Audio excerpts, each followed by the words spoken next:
Good morning everyone, it's Danny Heij here for the SLA Europe YouTube channel. Today I'm interviewing Deb Hunt, President of SLA, and Guy St.Clair. Both of them hosted a session yesterday about the relevancy of your special library in the knowledge management services, sponsored by Sutron Global. And this morning I wanted to briefly interview both speakers about what they were sharing yesterday for those who cannot attend. So Deb, to start with you first.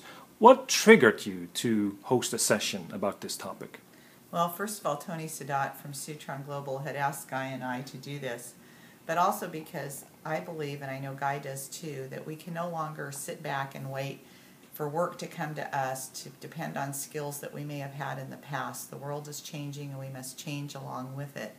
We need to up our skill set and up our game, and we need to think about transferable skills that we already possess, skills that we may be lacking, and other ways that we can make ourselves more employable, more valuable to our organizations or to our customers or clients.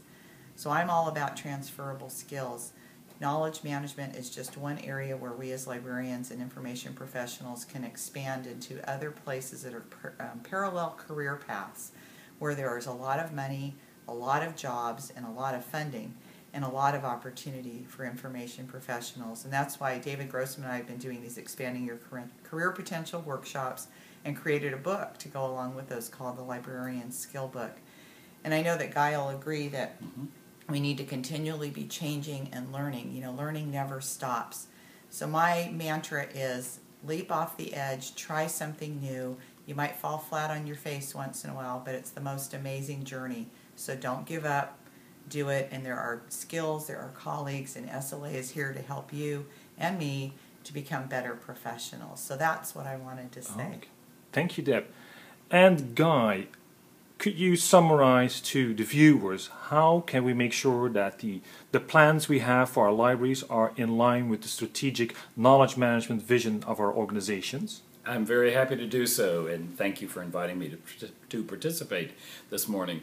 Well, we have something going on in what we call the knowledge domain, the information sector of business and society, really. Something called, many of us are calling ourselves evangelists because we're just so passionate about what we're doing. I've been working with what is called knowledge services. That's the convergence of information management, knowledge management, and specialized and strategic learning, which is represented by specialized librarianship. I've been working in that for quite a long time now.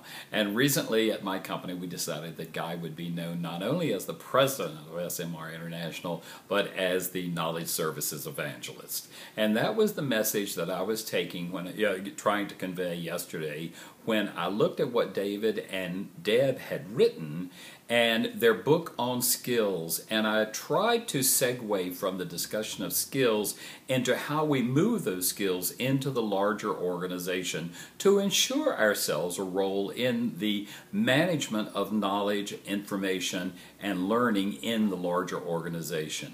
So what I was suggesting yesterday, and what I continue to suggest, is going back to Mr. Drucker. We must be opportunity focused and we must be results focused. We know that we have a role to play in the larger organization, in the knowledge domain of that organization.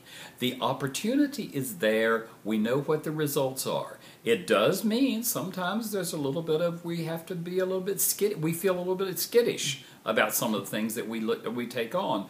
But I was giving examples yesterday of how we look beyond our role as a specialist librarian and we look for, say there's something going on in the record keeping in the HR department, or there's something over in packaging where they need a specific type of research. I don't work for those departments, but I'm skilled and I can go to those departments and say, hey, can I help? Sometimes even as a volunteer. That puts us in a position to be where we can be doing more for the organization, and it also, not to put too fine a point on it, ensures that we're recognized as cooperative in the larger organization. Okay, back to Deb. So could you share a practical tip how our members can put this into reality? I think of a skill that you would like to become better at. It could be something like active listening, it could be communicating better, it could be networking, or it could be a specific skill like knowledge management or records management or something like that. and think about what level you want to obtain. Do you want to be a novice? Do you want to be competent? Do you want to be an expert?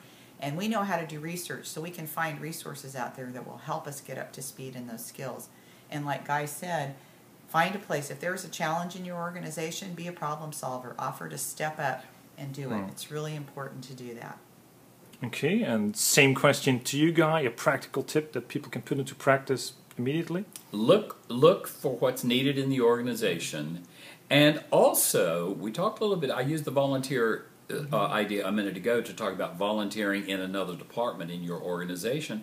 But we also talked a lot yesterday about how we as specialist librarians can go out into our society, our communities, and look for places to volunteer where we can use our skills or learn new skills, even as pro bono. I won't go into all the detail right now, but I'm doing some work with a variety of organizations because elephants are my passion, and I've lived in Africa and I have some real interest in elephants. And so I'm doing a considerable amount of pro bono volunteer work with some organizations that work with helping the science of studying about elephants and that sort of thing.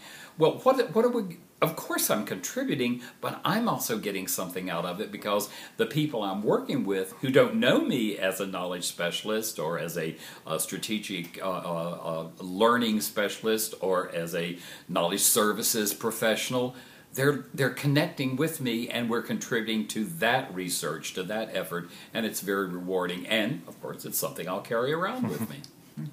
Okay, Guy, Deb, thank you very much for your time and sharing your insights. And we'll hope to catch up next time.